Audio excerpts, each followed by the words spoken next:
মালিক ডাক দিয়ে বলল, রে লুকমান, আমার সাথে তুমি কি মস্করা করো, ঠাট্টা মস্কারি করো?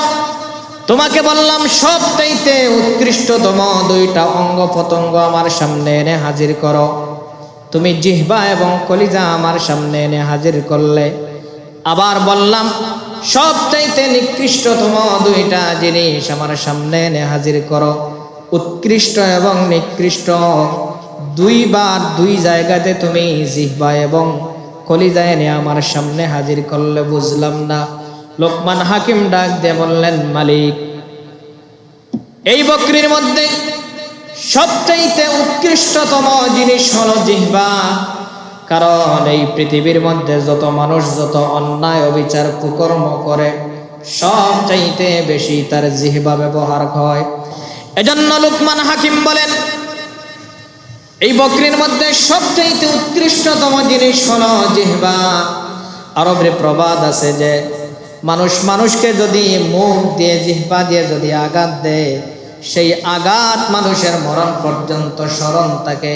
কিন্তু তরবারে দিয়ে কোনো মানুষ যদি কোনো মানুষকে আঘাত করে, সেই আঘাতের চিহ্ন সিলাইয়ের কারণে হোক, বিভিন্ন মেডিসিন ব্যবহার করার কারণে, আজ হোক না কাল, একদিন না একদিন সেই আঘাত মুছে যেতে পারে, সম্ভাবনা আছে।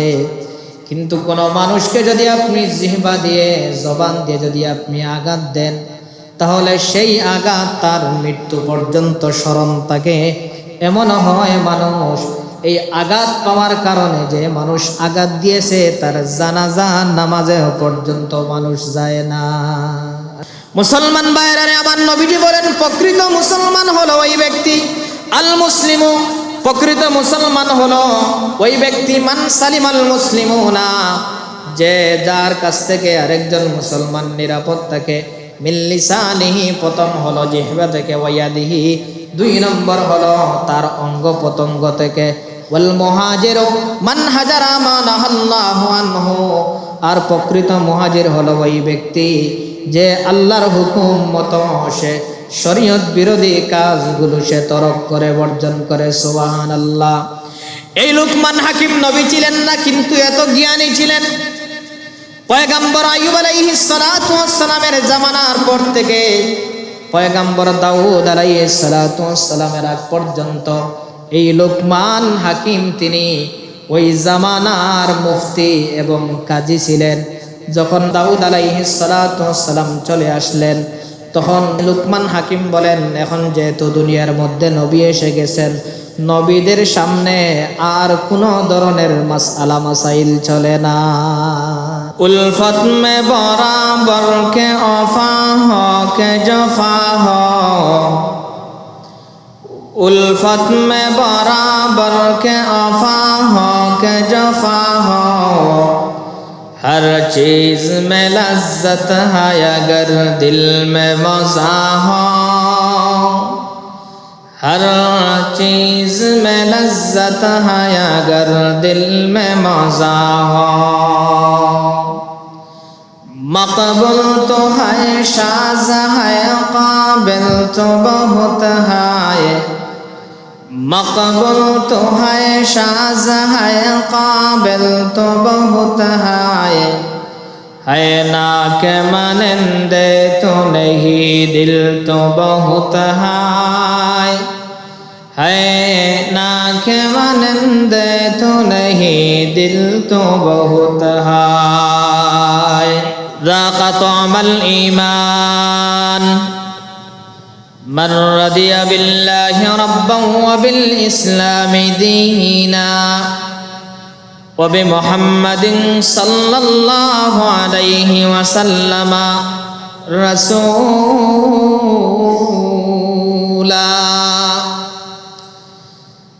বিশ্বনবী জনাব মুহাম্মদুর রাসূলুল্লাহ সাল্লাল্লাহু আলাইহি সাল্লাতু ওয়াসসালাম বলেন, যাকা তামাল ঈমান, সেই ব্যক্তি ঈমানের স্বাদ পেল, সেই ব্যক্তি ঈমানের মজা পেল, সেই ব্যক্তি ঈমানের স্বাদ পেল। যাকা তামাল ঈমান, সে ঈমানের স্বাদ পেল। মান রাদিয়া বিল্লাহি রাব্বা, যে তার প্রভুকে, তার রবকে তার আল্লাহকে রব হিসাবে পাওয়ার পর সে সন্তুষ্ট থাকলো। সুবহানাল্লাহ। যাকা তা'মাল ঈমান, যুক শব্দের অর্থ, যাক শব্দের অর্থ হলো মজা নেওয়া। কি নেওয়া? মজা নেওয়া, স্বাদ গ্রহণ করা। নবীজি বলেন যাকা তা'মাল ঈমান, সে ঈমানের স্বাদ পেল, মজা পেল। তা'ম শব্দের অর্থ হলো খাদ্য, খাবার। কি? খাদ্য, খাবার। খাবারের মধ্যে একটা স্বাদ আছে না নাই? খানার মধ্যে একটা স্বাদ আছে না নাই? আছে।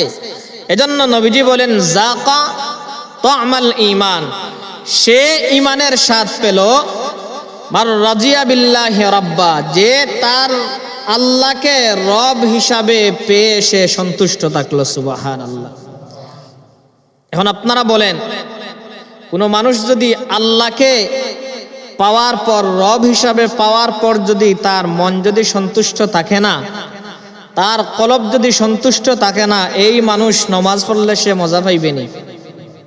মজা পাইবেনি। হজ করলে মজা পাইবেনি। যাকাত দিলে মজা পাইবেনি। জিকির করলে মজা পাইবেনি।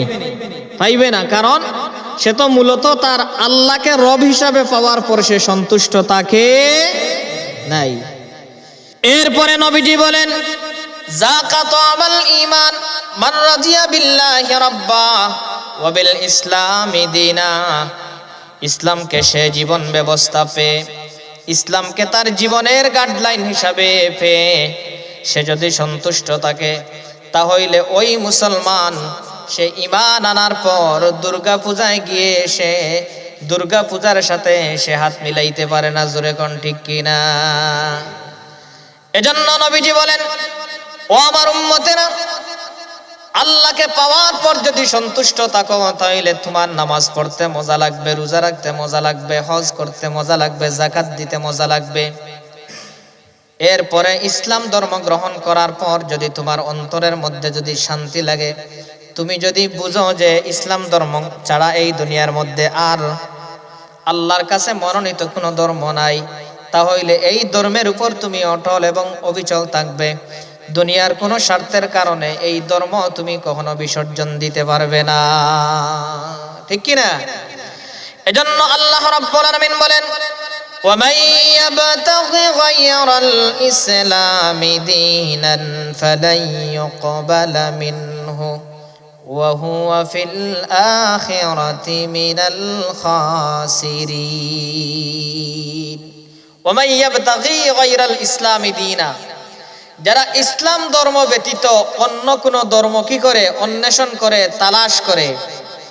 আল্লাহ বলেন ফালাই ইউকবালা মিনহু, কখনো কশিন কালেও কিয়ামত পর্যন্ত তাদের এই তালাশ করা, এই ধর্ম অন্বেষণ করা, ইসলাম ধর্ম ছাড়া দুনিয়ার মধ্যে যত ধর্ম আছে, আপনি যত ধর্ম বলেন, সনাতন ধর্ম, বৌদ্ধ ধর্ম, খ্রিস্টীয় ধর্ম, যত ধর্ম আছে, ইসলাম ধর্ম ছাড়া অন্য যেই সমস্ত মানুষ ভিন্ন ধর্মে সে স্বাদ নেয়, দুনিয়ার স্বার্থের জন্য, তার দৈনন্দিন জীবনের চাকচিকা আরাম আয়েশের জন্য যদি সে ভিন্ন ধর্ম যদি চয়েস করে নে, তাহলে আল্লাহ রাব্বুল আলামিন বলেন ফালাই ইউকবালা মিনহু, কখনো কশিন কালেও তার এই মেহনত, এই মুজাহাদা, এই যে ভিন্ন ধর্ম সে গ্রহণ করেছে, সে গ্রহণ করতে পারবে, কিন্তু এই ধর্মে সে থেকে, এই ধর্ম সে প্রচার করার কারণে, এই ধর্মের মধ্যে সে অটল অবিচল থাকার কারণে,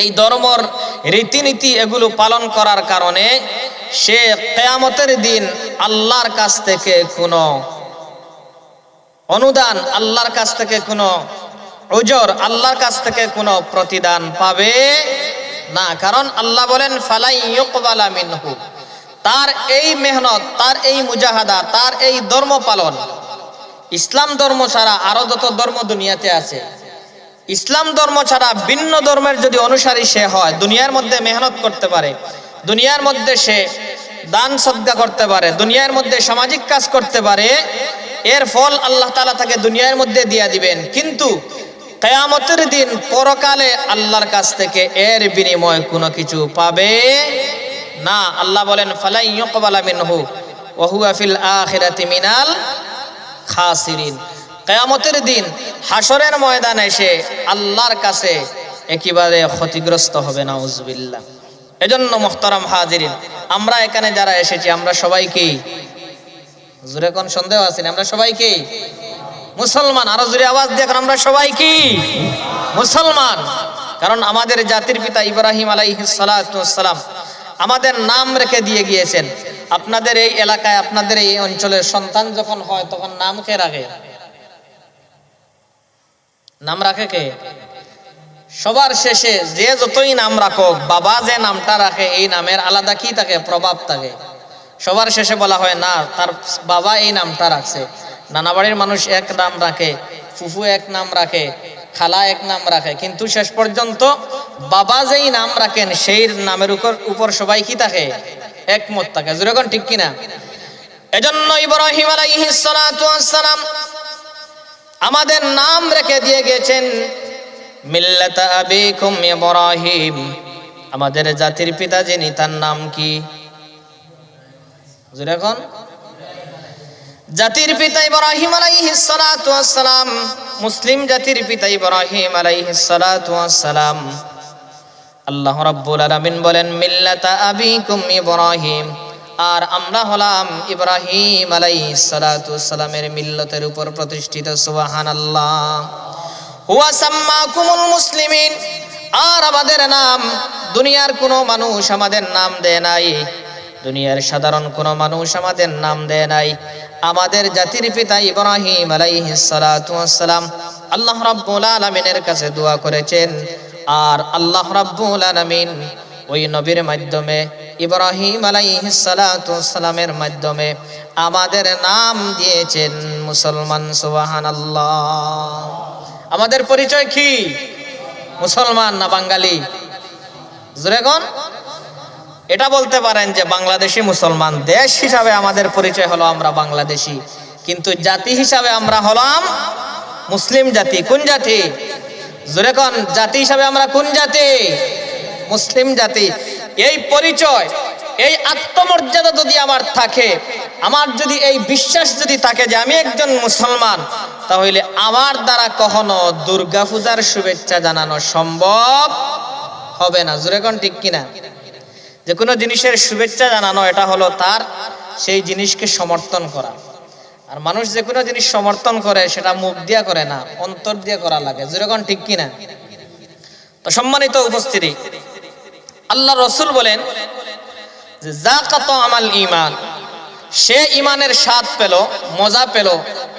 মান রাদিয়া বিল্লাহি রাব্বান ওয়া বিল ইসলামি দীনা ওয়া বি মুহাম্মাদিন সাল্লাল্লাহু আলাইহি ওয়াসাল্লাম নাবিয়্যান ওয়া রাসূলা, যে আল্লাহকে রব পাওয়ার পর সে সন্তুষ্ট থাকলো, ইসলাম ধর্মকে তার জীবন বিধান পেয়ে সে সন্তুষ্ট থাকলো, এবং সর্বশেষ মুহাম্মাদুর রাসূলুল্লাহ সাল্লাল্লাহু আলাইহি সাল্লামকে সে নবী হিসাবে পেয়ে সে সন্তুষ্ট থাকলো।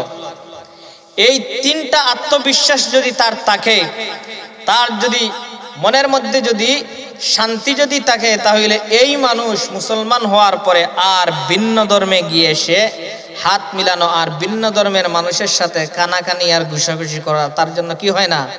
সম্ভব হবে না। এর কারণে আমরা যারা মুসলমান, আমাদের আত্মমর্যাদা আছে, আমাদের পরিচয় আছে। আল্লাহ রাব্বুল আলামিন কোরআনুল কারীমের মধ্যে বলেন ইন্না সলাতি ওয়া নুসুকি ওয়া মাহইয়ায়া ওয়া মামাতি লিল্লাহি রাব্বিল আলামিন লা শারীকা লাহু ওয়া বিযালিকা উমিরতু ওয়া আনা আউয়ালুল মুসলিমিন। যে হে নবী, আপনি বলুন নিশ্চয় আমার নামাজ, নিশ্চয় আমার নামাজ, ইন্না সালাতি ওয়া নুসুকি ওয়া মাহইয়ায়া ওয়া মামাতি লিল্লাহি রাব্বিল আলামিন।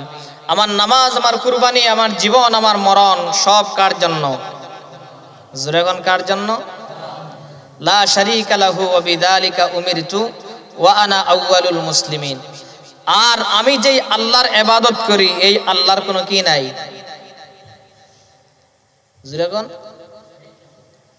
আমি যে আল্লাহর ইবাদত করি সেই আল্লাহর কোনো কি নাই?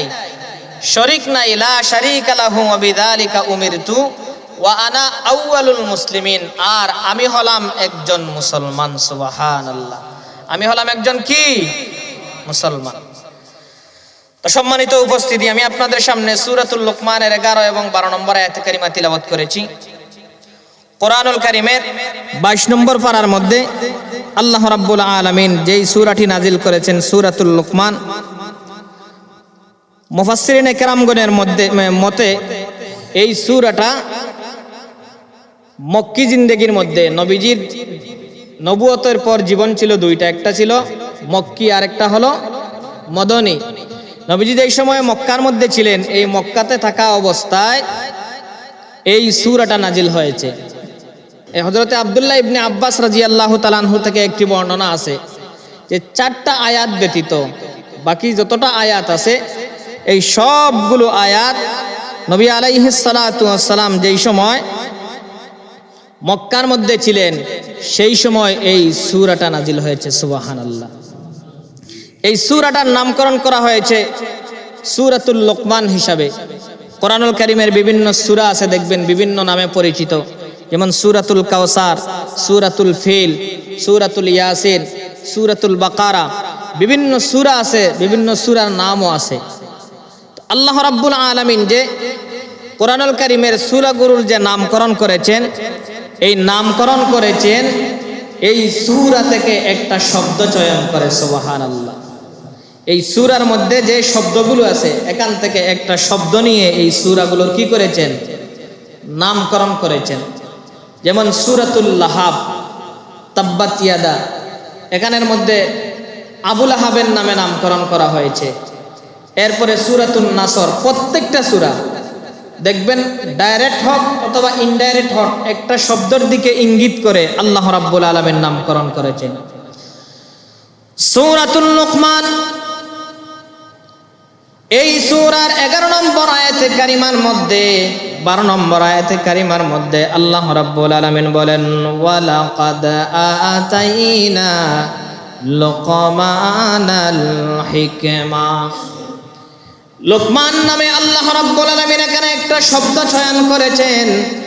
এই শব্দকে উদ্দেশ্য করে আল্লাহ তাআলা এই সূরার নামকরণ করেছেন।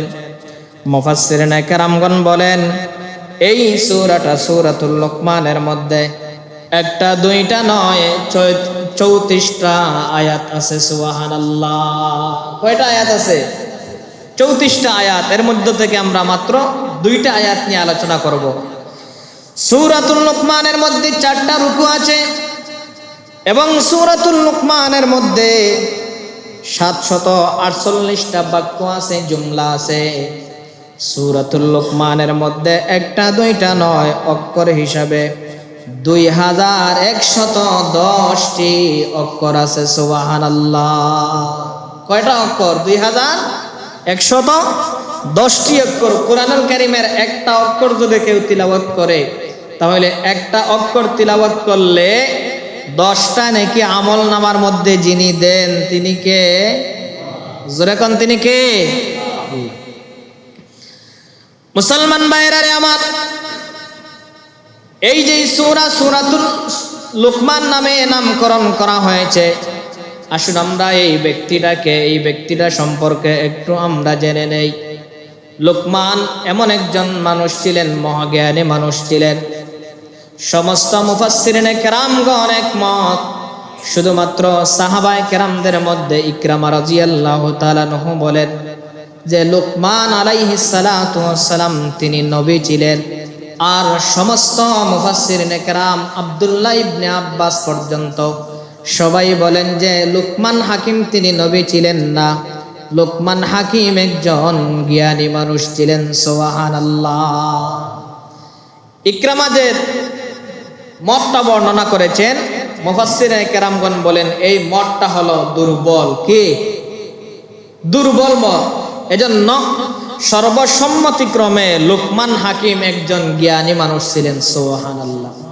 জোরে কোন কি মানুষ ছিলেন? জ্ঞানী মানুষ ছিলেন। লুকমান হাকিম পয়গম্বর আইয়ুব আলাইহিস সালাতু ওয়াস সালামের বাগ্নে অথবা আইয়ুব আলাইহিস সালাতু ওয়াস সালামের খালাতো ভাই ছিলেন। লুকমান হাকিমকে আল্লাহ এত লম্বা হায়াত দিয়েছেন, পয়গম্বর দাউদ আলাইহিস সালাতু ওয়াস সালামের নবুয়ত পর্যন্ত তিনি হায়াত পেয়েছিলেন। সুবহানাল্লাহ। এই লুকমান হাকিমকে আল্লাহ এত প্রজ্ঞা, এত জ্ঞান, এত ইলম দিয়েছেন, তিনি পয়গম্বর আইয়ুব আলাইহিস সালাতু ওয়াস সালামের পর থেকে পয়গম্বর দাউদ আলাইহিস সালাতু ওয়াস সালামের মধ্যবর্তী সময়ে তিনি মুফতি ছিলেন, কাজী ছিলেন, বিচারক ছিলেন। সুবহানাল্লাহ। লুকমান আলাইহিস সালাতু ওয়াস সালামের স্পেশালি পেশা যে উনার যে কাজকর্ম ছিল, মুফাসসিরিনে কেরামগণ বলেন লোকমান হাকিমের স্পেশালি কাজকর্ম ছিল তিনি একজন দর্জি ছিলেন, কেউ বলেন তিনি কাঠমিস্ত্রি ছিলেন। তবে সর্বসম্মতিক্রমে লোকমান হাকিম তার স্পেশালি যেই কর্ম ছিল সেটা হলো তিনি একজন বকরি রাখাল ছিলেন। বকরি রাখাল, সমস্ত নবীদের সুন্নত হলো বকরি চড়ানো, ছাগল রাখা। কারণ এই পৃথিবীর মধ্যে গৃহপালিত যত পশু আছে এর মধ্য থেকে সবচাইতে দুষ্ট হলো বকরি, ছাগল। সাধারণত দেখবেন ছাগল, গরু যেভাবে মালিকের কথাবার্তা শুনে, ছাগল ঠিক তেমনি ভাবে মালিকের কথাবার্তা শুনে না। আর যদি পানি যদি দেখে, আপনি যতই টানা হেঁচড়া করুন না কেন, সে মরতে বাধ্য হবে, কিন্তু এই পানি দিয়ে দেওয়া তার জন্য কি হবে না, সম্ভব হবে না, পানিতে সে নামবে না। এজন্য সবচাইতে অশৃঙ্খল, সবচাইতে উগ্র হলো বকরি। এজন্য সমস্ত নবীদেরকে আল্লাহ তাআলা বকরি রাখাইয়া একটা ট্রেনিং দেওয়াইছে। কারণ যে মানুষ বকরি রাখতে পারবে, যে মানুষ ছাগল চড়াইতে পারবে, এই মানুষের দিমাগ, এই মানুষের মেজাজ, এই মানুষের জ্ঞান এমনিতেই তার শান্ত, নম্র, ভদ্র হয়ে যাবে। মানুষ তার সাথে যত ধরনের অশৃঙ্খল আর উগ্রমি করুক না কেন, এই মানুষ কখনো মানুষের সাথে উগ্রমি করবে না। এজন্য প্রত্যেক নবীদের সুন্নাহ হলো, প্রত্যেক নবীদেরকে দিয়ে আল্লাহ রাব্বুল আলামিন কি করাইছেন, বকরি চড়াইছেন। তো লুকমান হাকিমের উনারও স্পেশালি যে পেশা ছিল সেটা ছিল কি, বকরি চড়ানো। লুকমান হাকিমকে আল্লাহ রাব্বুল আলামিন দুইটা জিনিস দিয়েছিলেন, একটা হলো নবুয়ত আর একটা হলো হিকমত। লুকমান হাকিমকে আল্লাহ রাব্বুল আলামিন স্বপ্নের মধ্যে বলেছিলেন, আরে লুকমান, তুমি নবুয়ত গ্রহণ করবে না হিকমত গ্রহণ করবে, কোনটা নিবে? তখন লুকমান হাকিম বললেন যে আমি নবুয়ত নিব না, কারণ যেই জিনিস নেওয়া হয় সেই জিনিসের মধ্যে আল্লাহর বরকত থাকে না। জোরে কোন ঠিক কিনা? জীবনে কখনো সামাজিক হক আর ধর্মীয় হক কোনো দায়িত্ব কখনো চেয়ে নেবেন না, কারণ দায়িত্ব যদি আপনি চেয়ে নেন এই দায়িত্বের মধ্যে আল্লাহর কিনা। এজন্য লুকমান হাকিম বলেন, আমি যদি নবুয়ত নেই তাহলে আল্লাহর রেজামন্দি, আল্লাহর সাহায্য থাকবে না। আল্লাহ রাব্বুল আলামিন যদি আমাকে ইচ্ছা করে নবুয়তি দান করতেন তাহলে সেটা ছিল ভিন্ন বিষয়। আল্লাহ যেহেতু অপশন দিয়েছেন দুইটা, একটা হলো নবুয়ত আর একটা হলো হিকমত, তাই আমি চেয়ে নবুয়ত নিব না। চেয়ে যদি আমি নবুয়তের দায়িত্ব নিয়ে নেই, সেই দায়িত্ব আমি আদায় করতে পারবো না। এর কারণে লুকমান হাকিম তিনি বললেন, না না, আমার দ্বারা নবুয়তের কাজ চলবে না। আল্লাহ পাক যদি আমাকে ইচ্ছা করে নবুয়তের দায়িত্ব দিয়ে দিতেন তাহলে সেই নবুয়তের জিম্মাদারি আল্লাহ রাব্বুল আলামিন নিয়ে নিতেন। সুবহানাল্লাহ। এত জ্ঞানী মানুষ ছিলেন লুকমান হাকিম। তিনি হিকমতকে, প্রজ্ঞাকে গ্রহণ করলেন। লুকমান হাকিমের মধ্যে এমন জ্ঞান ছিল, ওনার মালিক, যেই মালিকের উনি বকরি চড়াইতেন, ওই মালিক একদিন ডাক দিয়ে বলল, এরে লুকমান, তুমি আমার এই যে বকরিগুলো আছে, একটা বকরি জবাই করে তুমি এখান থেকে বকরিটার ইম্পর্টেন্ট, সবচাইতে দামি দুইটা জিনিস, ওই বকরির দামি দুইটা জিনিস আমার সামনে এনে হাজির করাও। তখন লুকমান হাকিম তিনি গেলেন, গিয়ে একটা বকরি জবাই করলেন। ওই বকরিটা জবাই করে তিনি সর্বপ্রথম বকরির যেই জিহ্বা আছে, ওই জিহ্বাটা এবং ওই বকরির যেই হাড় আছে, বকরির যেই হৃদয় যেটা আছে, এই কলবটা, বকরির যেই জান আছে, এই কলিজাটা নিলেন, নিয়ে লুকমান হাকিম তার মালিকের সামনে নিয়ে হাজির করলেন। আবার বললেন, এরে লুকমান, তুমি যাও গিয়ে ওখান থেকে আরেকটা বকরি জবাই করে ওই বকরিটার শরীরের মধ্যে সবচাইতে নিকৃষ্টতম যেই জায়গা, এই জায়গা সবচাইতে নিকৃষ্টতম দুইটা অঙ্গ পতঙ্গ ওই বকরি থেকে তুমি কেটে নিয়ে আমার সামনে হাজির করো। লোকমান হাকিম গেলেন, গিয়া সাথে সাথে আরেকটা বকরি জবাই করলেন। জবাই করে ওই বকরির জিহ্বা এবং কলিজা তার মালিকের সামনে নিয়ে তিনি হাজির করলেন। মালিক ডাক দিয়ে বলল, রে লোকমান, আমার সাথে তুমি কি মস্করা করো, ঠাট্টা মস্কারি করো? তোমাকে বললাম সবচাইতে উৎকৃষ্টতম দুইটা অঙ্গ পতঙ্গ আমার সামনে এনে হাজির করো, তুমি জিহ্বা এবং কলিজা আমার সামনে এনে হাজির করলে। আবার বললাম সবচাইতে নিকৃষ্টতম দুইটা জিনিস আমার সামনে এনে হাজির করো। উৎকৃষ্ট এবং নিকৃষ্ট দুইবার দুই জায়গাতে তুমি জিহ্বা এবং কলিজা এনে আমার সামনে হাজির করলে, বুঝলাম না। লোকমান হাকিম ডাক দিয়ে বললেন, মালিক, এই বকরির মধ্যে সবচাইতে উৎকৃষ্টতম জিনিস হলো জিহ্বা। কারণ এই পৃথিবীর মধ্যে যত মানুষ যত অন্যায় অবিচার কুকর্ম করে সবচাইতে বেশি তার জিহ্বা ব্যবহার হয়।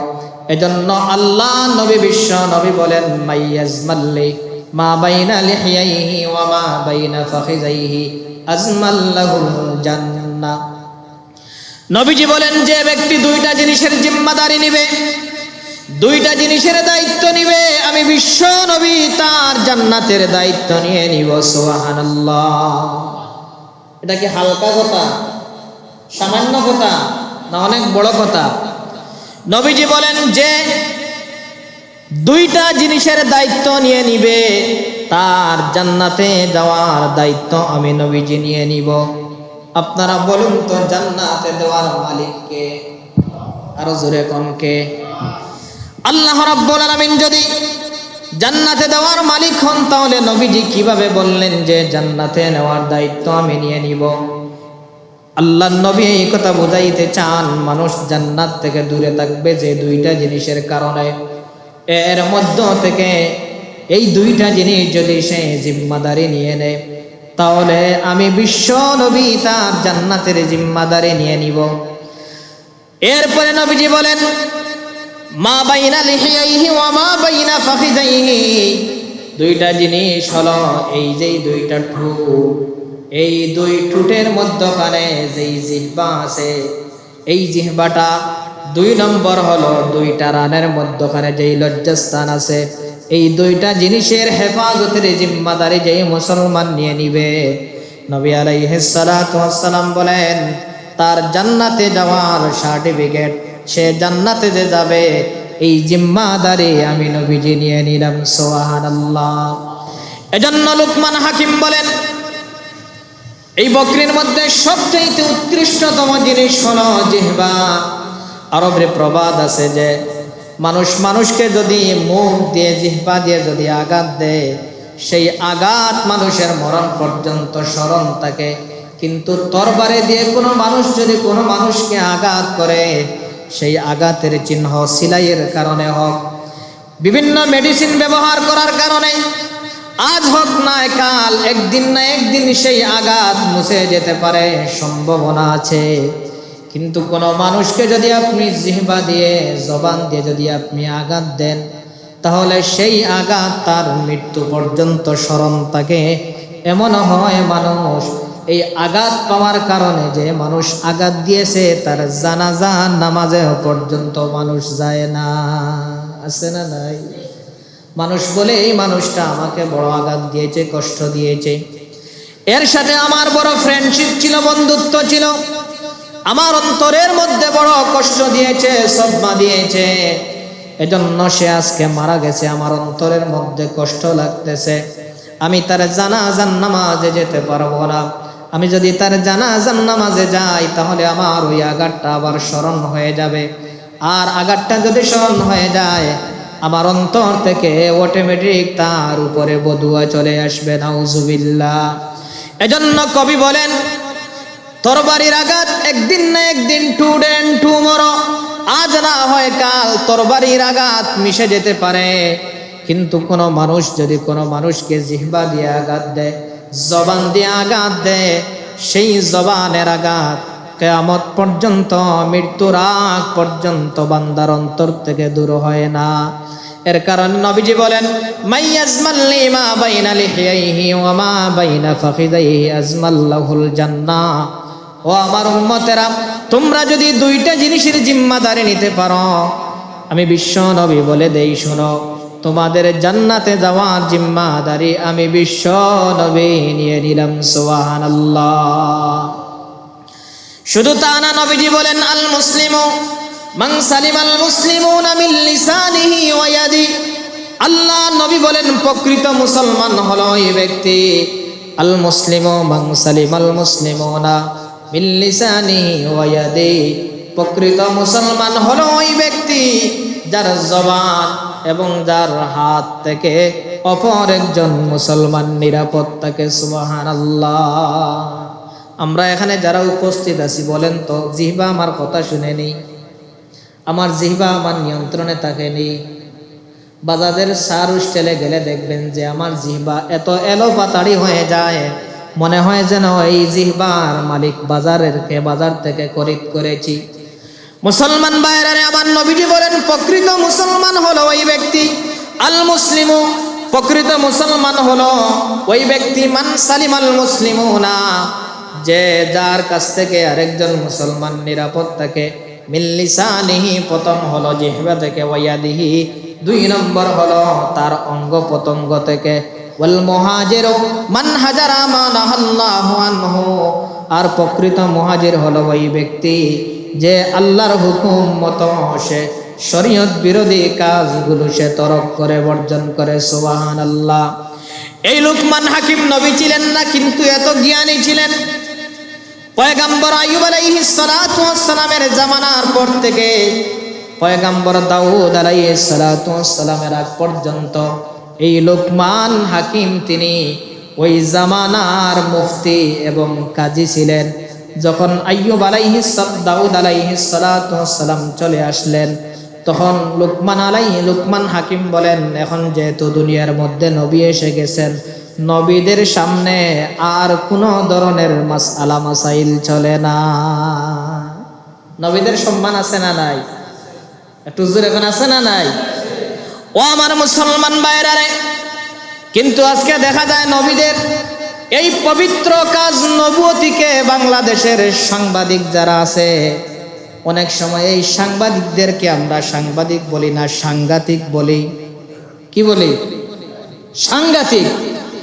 যারা 1000 টাকা 2000 টাকা সামান্য টাকার কারণে সত্যের সাথে মিথ্যাকে মিশ্রিত করে, আপনারা বলেন তো ওই তথাকথিত সাংবাদিকদের ওই পেশার সাথে নবীদের ওই পবিত্র নবুয়তির দায়িত্ব কি কখনো তুলনা করা যায়? জোরে কোন যায়? নবুয়তির দায়িত্ব হলো এমন একটা দায়িত্ব, এটা কোনো মানুষ ইচ্ছা করে সে আনতে পারে না। সমস্ত নবী আলাইহিস সালাতু ওয়াস সালামরা হলেন মাসুম। সমস্ত নবী আলাইহিস সালাতু ওয়াস সালাম, এই দুনিয়ার মধ্যে যত নবী এবং রাসূল এসেছেন, কেউ দুনিয়ার কোনো মানুষের বুটে নবী হন নাই। বাবা নবী ছেলে নবী হয়েছেন এমন ভাবে নয়, সমস্ত নবীদেরকে আল্লাহ রাব্বুল আলামিন সিলেক্ট করেছেন। দুনিয়ার কোনো শক্তি কোনো নবীদেরকে সিলেক্ট করে নাই। এজন্য নবীদের নবুয়তির দায়িত্ব আর সাংবাদিকদের সাংবাদিকতার দায়িত্বকে একসাথে সংমিশ্রণ করা, এটা মূর্খতা, জাহালতি এবং চরম মূর্খতা। জোরে কোন ঠিক কিনা?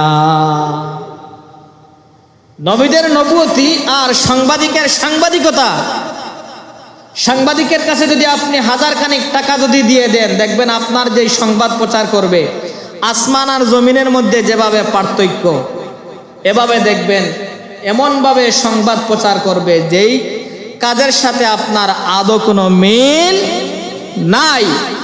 কিন্তু নবুয়তির বেলায় এটা কখনো হয় নাই। আল্লাহ রাব্বুল আলামিন এজন্য বলেন, মা ইয়ানতিকু আনিল হাওয়া ইন হুয়া ইল্লা ওয়াহয়ুন ইউহা। আমার নবী এমন কথা তিনি বলেন না, নফসকে অনুসরণ করে প্রবৃত্তিকে অনুসরণ করে কোনো কথা বলেন না। আমার নবীকে আমি যা বলতে বলি ওহী হিসাবে দুনিয়ার মধ্যে যা আমি আল্লাহ বলে দেই, সেই কথাগুলো নবীজি বার্তাবাহক হিসাবে উম্মতের কাছে পৌঁছাইয়া দেন। সুবহানাল্লাহ। কিন্তু সাংবাদিকের তুলনায় কি, যার ক্ষমতা বেশি তার পক্ষে সংবাদ প্রচার করে, জোরে কোন ঠিক কিনা?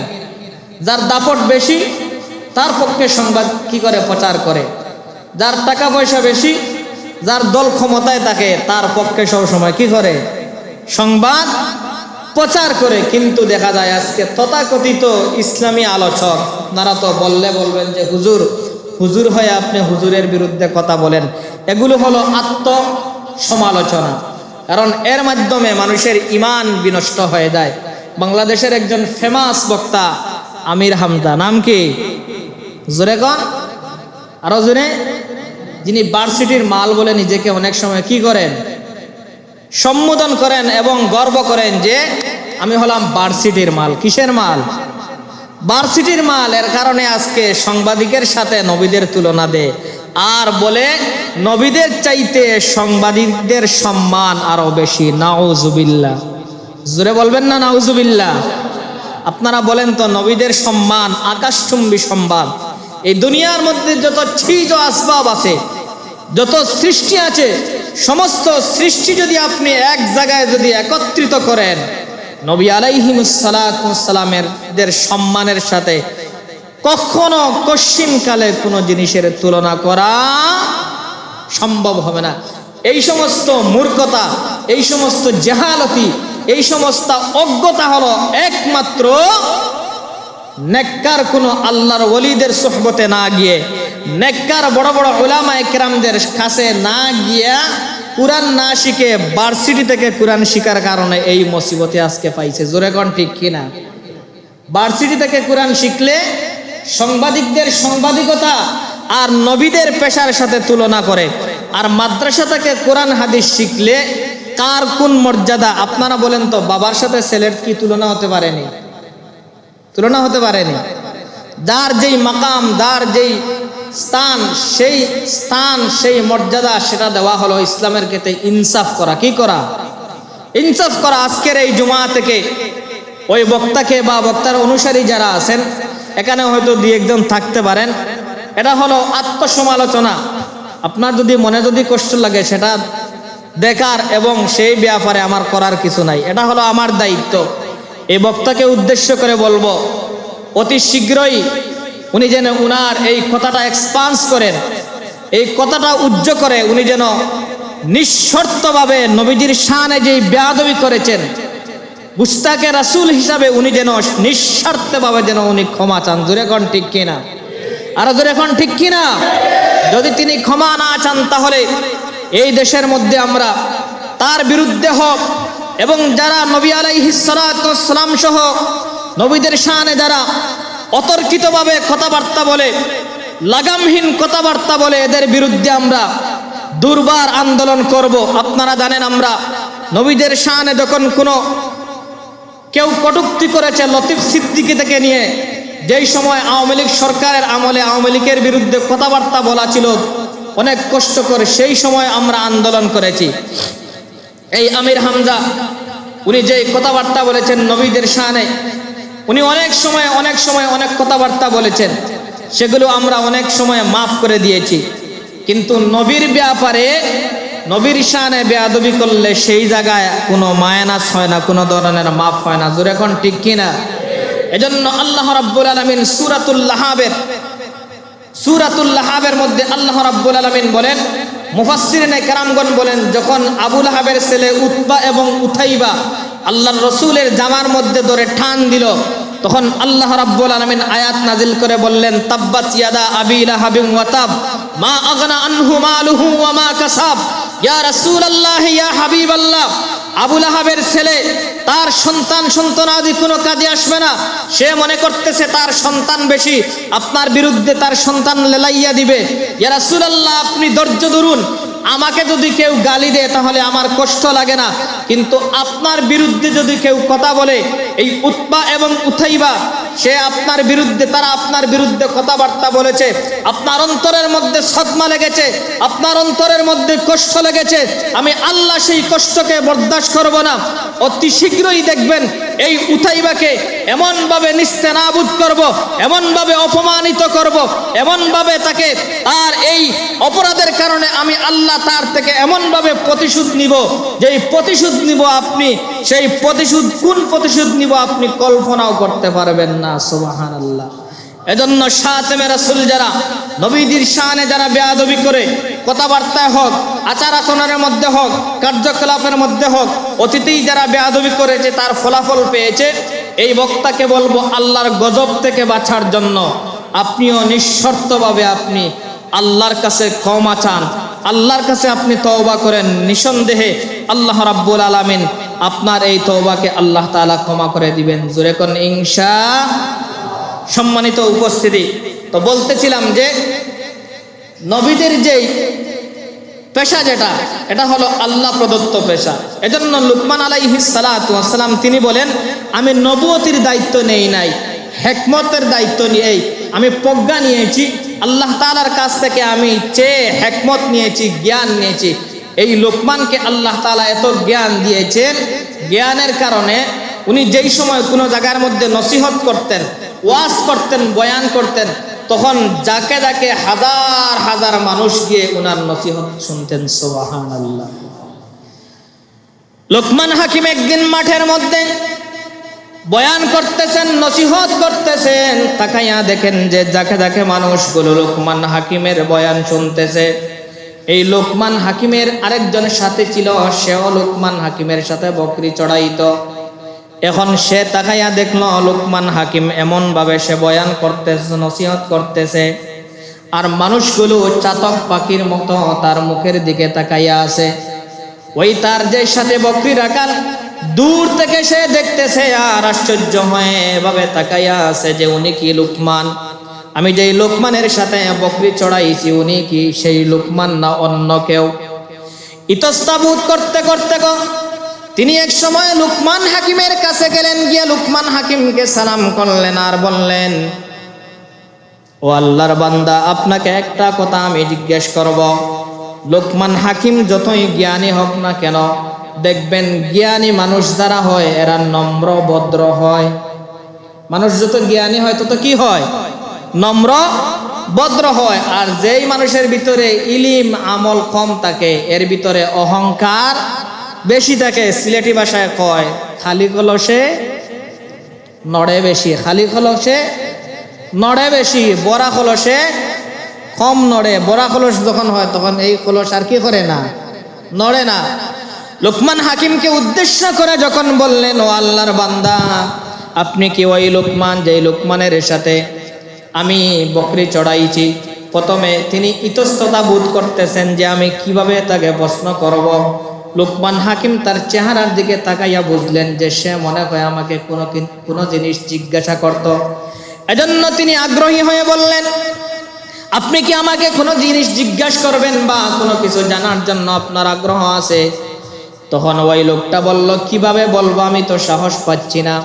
যদি আমার এই অনুধাবন, আমার এই অনুমান যদি মিস হয়ে যায় তাহলে আপনিও লজ্জা পাবেন, আমিও লজ্জা পাবো। লোকমান হাকিম বললেন, লজ্জার কোনো কারণ নাই। আল্লাহ রাব্বুল আলামিনের বাড়ি হলো ফাসআলু আহলাজ যিকরি ইন কুনতুম লা তা'লামুন। আপনি যেই জিনিস জানেন না, এই জিনিস যে জানে তার কাছ থেকে আপনি জেনে নিবেন।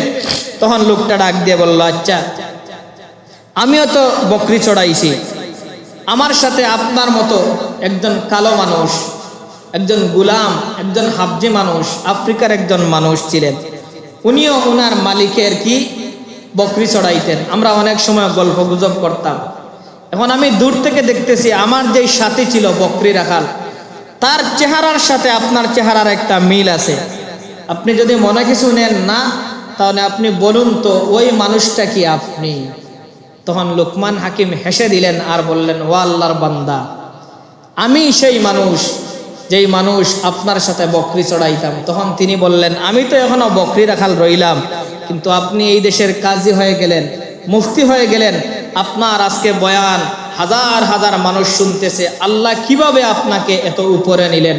তখন তিনি বললেন যে একমাত্র আমি এই জায়গার মধ্যে আবার একমাত্র পিছনে সবচেয়ে বড় অবদান যেটা, সেটা হলো বিনয়ী হওয়া। কি হওয়া? যেরকম কি হওয়া? বিনয়ী হওয়া। আমি খতিব, আমি ইমাম, আমার মধ্যে যদি এই অহংকার যদি থাকে, তাহলে যত সময় যাবে তত আমার স্থান মাকাম তত নিচে দিয়ে যাবে। এজন্য নবীজি বলেন, মান তাওয়াজা লিল্লাহ রাফাআহুল্লাহ। যে মানুষ বিনয়ী হয়, ঠান্ডা মিজাজের হয়, বিনয়ী হয়, অর্থাৎ অন্য মানুষকে শ্রদ্ধা করতে জানে, বিনয়ী হয়, ওই মানুষকে আল্লাহ রাব্বুল আলামিন আস্তে আস্তে শুধু উপরের দিকে তুলিয়ে দেন। সুবহানাল্লাহ। এর কারণে বিনয়ী হলো অনেক বড় একটা অনুগ্রহ। তো সম্মানিত উপস্থিতি, আমি যে আয়াতে কারিমা তিলাওয়াত করেছি, আসলে সময়ও শেষ হয়ে গেছে। এই আয়াতের মধ্যে আল্লাহ রাব্বুল আলামিন ইম্পর্টেন্ট একটা জিনিস নিয়ে আলোচনা করেছেন। দেখেন, লুকমান হাকিম তিনি নবীও না, আল্লাহর কোনো অলিও ছিলেন না, কিন্তু একজন জ্ঞানী মানুষ ছিলেন। উনার জ্ঞান নিয়ে উনি উনার ছেলেকে উনি উপদেশ করতেছেন, একটা দুইটা নয়, ওখানে 12টা উপদেশ করেছেন তিনি আল্লাহ রাব্বুল আলামিনের কাছে। এই 12টা উপদেশ এত বেশি চয়েস হয়েছে, পছন্দ হয়েছে, উম্মতে মুহাম্মদীর উপর আল্লাহ রাব্বুল আলামিন কোরআনুল কারীমের আয়াত বানাইয়া উম্মতে মুহাম্মদীদেরকে শিক্ষা দেওয়ার জন্য আল্লাহ তাআলা তার নামে একটা সূরার নামকরণ করলেন এবং তার এই নসিহতগুলোকে কোরআনুল কারীমের আয়াত বানিয়ে দিলেন। সুবহানাল্লাহ। রব্বুল আলামিন বলেন, ওয়ালাকাদ আতাইনা লুকমানাল হিকমাতা আনিশকুর লিল্লাহ ওয়া মান ইয়াশকুর ফাইন্নামা ইয়াশকুরু লিনাফসি ওয়া মান কাফারা ফাইন্নাল্লাহা গানিয়্যুন হামিদ। আল্লাহ বলেন, ওয়ালাকাদ আতাইনা লুকমানাল হিকমা, নিশ্চয় নিশ্চয় নিশ্চয় আমি আল্লাহ লুকমানকে জ্ঞান দিয়েছি, হিকমত দিয়েছি। সুবহানাল্লাহ। এরপরে বলতেছেন, আনিশকুরুলিল্লাহ, আমি যে তুই জ্ঞান দিয়েছি, আমি আল্লাহর তুমি কৃতজ্ঞতা প্রকাশ করো। সুবহানাল্লাহ। ওয়া মা ইয়াশকুরু লিনাফসি, তুমি যদি কৃতজ্ঞতা প্রকাশ করো তাহলে মনে রেখো তুমি আমার কৃতজ্ঞতা প্রকাশ করবে না, তুমি তোমার নফসের, তোমার আত্মার, তোমার নিজের কৃতজ্ঞতা তুমি প্রকাশ করবে। সুবহানাল্লাহ। এরপরে আল্লাহ আবার বলতেছেন, ওমান কাফারা ফা ইন্নাল্লাহা গানিয়্যুন হামিদ, কেউ যদি আমার অনুগ্রহ যদি অস্বীকার করে, তাইলে সে যেন জেনে রাখে আমার অনুগ্রহ অস্বীকার করলে আমি আল্লাহর কিছু আসে যায় না। আমি হলাম গানিয়্যুন হামিদ, আমি হলাম প্রশংসিত ও মুকাপেক্ষী একজন আল্লাহ। সুবহানাল্লাহ। দুনিয়ার মানুষ আমার প্রশংসা করবে আর না করলে যে আমি আমার আল্লাহর আল্লাহই চলে যাবে, এমন ধারণা কশ্চিন কালেও ঠিক হবে না। সুতরাং ওমান কাফারা ফা ইন্নাল্লাহা গানিয়্যুন হামিদ, তুমি যদি অথবা কেউ যদি আমাকে অস্বীকার করে, আমার কৃতজ্ঞতা অস্বীকার করে, তাহলে সে যেন জেনে রাখে আমি আল্লাহ কোনো কৃতজ্ঞতার মুখাপেক্ষী নয়, আমি আল্লাহ হলাম সবচাইতে বড় প্রশংসিত। সুবহানাল্লাহ। এরপরে লুকমান হাকিম উনার ছেলেকে নসিহত করতেছেন, ওয়া ইয ক্বালা লুকমানু লিবনিহি ওয়া হুয়া ইয়াইযুহু, এই আয়াতে তরজমা করে শেষ। লুকমান হাকিম তার ছেলেকে খুব সুন্দর করে বিনয়িতার সাথে নম্র ভদ্রভাবে বলতেছেন, ও আমার কলিজার টুকরা আব্বা। সুবহানাল্লাহ। আমাদের সমাজেও দেখা যায় ছেলেরা, বাপরা অনেক সময় ছেলেদেরকে শাসন করে, তখন নিজে না যা না দেখছে তা দিয়া ছেলেকে চায় শাসন করতে। জোরে এখন ঠিক কিনা? এবং অনেক গালিগালাজ করে। নবীজি বলেন, সিবাবুল মুসলিমি ফুসুকুন ওয়া কিতালুহু কুফরুন, কোন মুসলমানকে গালি দেওয়া হলো ফাসিকি। কে গালি দেওয়া? ফাসিকি, গুনাহের কাজ। ওয়া কিতালুহু কুফরুন, আর হত্যা করা হলো কুফরি। এজন্য লুকমান হাকিম বলেন, ওয়া ইয ক্বালা লুকমানু লিবনিহি ওয়া হুয়া ইয়াইযুহু, লুকমান হাকিম বললেন, ও আমার কলিজার টুকরা ছেলে, ও আমার কলিজার টুকরা বাবা, ও আমার কলিজার টুকরা আদরের দুলালি, ওয়া হুয়া ইয়াইযুহু ইয়া বুনাইয়া লা তুশরিক বিল্লাহ, ও আমার কলিজার টুকরা ছেলে, লা তুশরিক বিল্লাহ, কখনো আল্লাহর সাথে শিরিক করিও না। সুবহানাল্লাহ। ইন্নাশ শিরকা লা যুলমুন আযীম। আজকে আমাদের আলোচ্য বিষয় হলো শিরিক। আজকে দেখেন ইসলামী দল করি আমি, কিন্তু ভোটের জন্য মূর্তি পূজায় গিয়ে আমি হাত মিলাইতেছি। জোরে এখন ঠিক কিনা? এটা মুসলমানের জন্য অত্যন্ত লজ্জার বিষয়। ঈমান আনার পর যে মানুষ মূর্তি পূজায় যায় এবং মূর্তি পূজায় গিয়ে সে প্রসাদ খায়, এই সমস্ত প্রসাদ খায় এবং মূর্তি পূজার শুভেচ্ছা জানায়, এদের ঈমান নিয়ে আমাদের প্রশ্ন আছে। জোরে এখন ঠিক কিনা? কারণ নবীজি বলেন সিনতানে মুজিবাতানে, দুইটা জিনিসকে আবশ্যক করে ফেলে। এক নম্বর হলো মাম্মাতা ইউশরিক বিল্লাহি শাইআন দাখালান নার, যে মানুষ মারা গেল এমত অবস্থায় সে আল্লাহর সাথে অন্য কাউকে শিরিক করলো, সে যতই বড় মুসল্লি আর যতই বড় হাজি আর যতই পাক্কা দাড়িওয়ালা হোক না কেন, তার জন্য আল্লাহর তৈরি জাহান্নাম ওয়াজিব, নাউজুবিল্লাহ। পক্ষান্তরে কোনো মানুষ যদি মারা যায়, যত বড় গুনাহ করুক না কেন, যদি আল্লাহর সাথে শিরিক যদি না করে, নামাজ যদি না পড়ে, রোজা যদি না রাখে, হজ যদি না করে, যাকাত যদি না দেয়, আল্লাহ তাআলা তাকে এক সময়ে মাফ করে দিবেন ইনশাআল্লাহ। কিন্তু যদি শিরিক গুনাহ করে আর বাকি যদি সব ঠিক থাকে, তাহলে এই মানুষের জান্নাতে যাওয়া কশ্চিনকালে কি না, সম্ভব না। এজন্য কোন কাজকে সমর্থন করা হলো এই কাজ করার সমপরিমাণ অপরাধ, গুনাহ। আজকে যারা বুটের জন্য, দুই একটা বুটের জন্য যারা আজকে মূর্তি পূজায় গিয়া আর বলতেছে রোজায় আর পূজায় সমান, আর মূর্তি পূজায় যারা করতেছে এদেরকে কংগ্রেচুলেশন দিতেছে, মূর্তি পূজায় গিয়া বলতেছে আলহামদুলিল্লাহ, আমি যে আজকে এই আপনাদের শারদীয় দুর্গা পূজায় এসেছি, আসার কারণে আমি আল্লাহর প্রশংসা আদায় করতেছি আলহামদুলিল্লাহ। আপনারা বলেন তো এদের ঈমান আছে না গেছে? আরো জোরে এখন আছে না গেছে? আছে না গেছে? এজন্য এরা মুসলমান হইতে হলে এদের ঈমানকে আবার নবায়ন করতে হবে। আর এমত অবস্থায় যদি মারা যায় তাহলে এরা মরবে, বাংলাদেশে রাজনীতি করতে পারবে, কিন্তু আল্লাহর তৈরি জান্নাতে যাওয়া আদৌ এদের জন্য কি হবে না, সম্ভব হবে না। এজন্য আল্লাহ রাব্বুল আলামিন কোরআনুল কারীমের সূরাতুন নিসার এক আয়াতের মধ্যে বলেন, ইন্নাল্লাহা লা ইয়াগফিরু আন ইউশরাকা বিহি ওয়া ইয়াগফিরু মা দুনা যালিক, নিশ্চয় আল্লাহর সাথে যারা শিরিক করে, আল্লাহ চাইতে বান্দার সব গুনাহ মাফ করে দিতে পারেন, কিন্তু ইন্নাল্লাহা লা ইয়াগফিরু, নিশ্চয় আল্লাহ এদেরকে ক্ষমা করবেন না, আন ইউশরাকা বিহি ওয়া ইয়াগফিরু মা দুনা যালিক, যারা আল্লাহর সাথে অন্য কোনো বস্তু নিয়া, অন্য কোনো চিজ আসবাব নিয়া, অন্য কোনো জিনিস নিয়ে আল্লাহর সাথে যারা শিরিক করতেছে, এদেরকে আল্লাহ কখনো মাফ করবেন না। আবার যদি তওবা করে নতুন করে ঈমান আনে, তাহলে আল্লাহ তাআলা এদেরকে ক্ষমা করে দিবেন। সম্মানিত উপস্থিতি, আমরা যা আলোচনা করেছি, আমরা যতই যে গুনাহ করি না কেন, ঈমান আলাদা, আমার আমল আলাদা। আপনারা এখানে যারা জুমার নামাজ পড়েন, আমি তো আপনাদের এখানে জুমার নামাজ পড়াইতেছি 2 মাস ধরে। এখানে যারা জুমার নামাজ পড়েন, আপনাদের তো পার্শ্ববর্তী গ্রামে হিন্দু আছে, ওই যে স্কুলের পাশে, প্রাইমারি স্কুলের পাশে দেখছি হিন্দু বাড়ি আছে। আপনাদের এই মসজিদে কোনো হিন্দু কোনোদিন আসছেনি জুমার নামাজ পড়ার জন্য? আসছেনি? আপনারা যে মুকামের মধ্যে যে ওয়াজ করান, কোনো হিন্দু কি মুকামের মধ্যে ওয়াজ শোনার জন্য আসছেনি? প্যান্ডেলের ভিতরে কি ঢুকছেনি? তাহলে আপনি হলেন সংখ্যাগরিষ্ঠ মুসলমান। এই দেশে 90% মুসলমান, তারা হলো সংখ্যালঘু।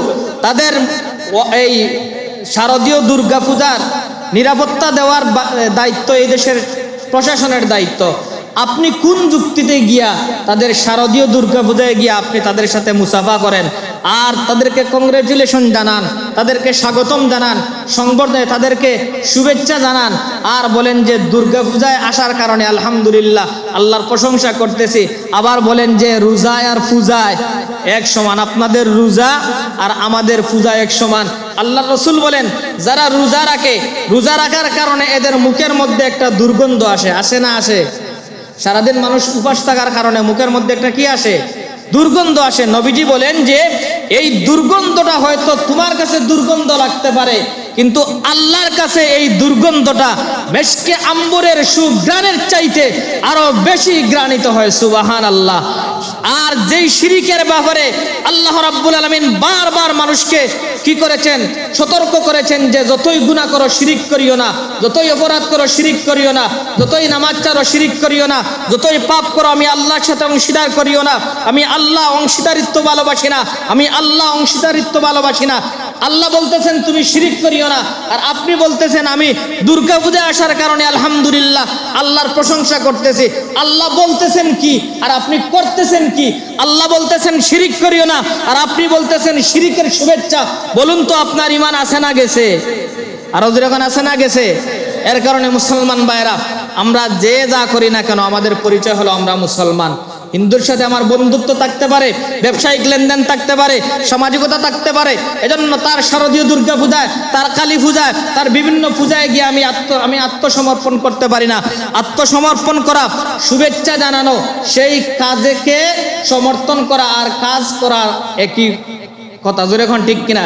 এজন্য আল্লাহ রাব্বুল আলামিন আমাদেরকে কি করুক, এই সমস্ত অপরাধ থেকে, এই শিরিক যেই এত বড় পাপ, এই শিরিক গুনাহ থেকে আল্লাহ তাআলা আমাদেরকে, বিশেষ করে এই দেশে যারা বুটের রাজনীতি করে, এই বুটের রাজনীতির জন্য যারা আবার ইসলামী দল করে, ইসলামী দলের নিজেকে বড় আমির, নিজেকে ইসলামী দলের বড় দায়িত্বশীল মনে করে, আবার দুর্গা পূজায় গিয়া, বিভিন্ন পূজায় গিয়া এই সমস্ত কুকর্ম করে, আল্লাহ তাআলা যেন এদের দুনিয়ার লোভ, দুনিয়ার লালসা, এই যে বুটের রাজনীতি, এই সমস্ত বুটের রাজনীতির জন্য যারা আজকে ঈমান বিক্রি করতেছে, আল্লাহ তাআলা যেন এই সমস্ত মুসলমানদেরকে আল্লাহ যেন আমাদেরকে হেফাজত করে।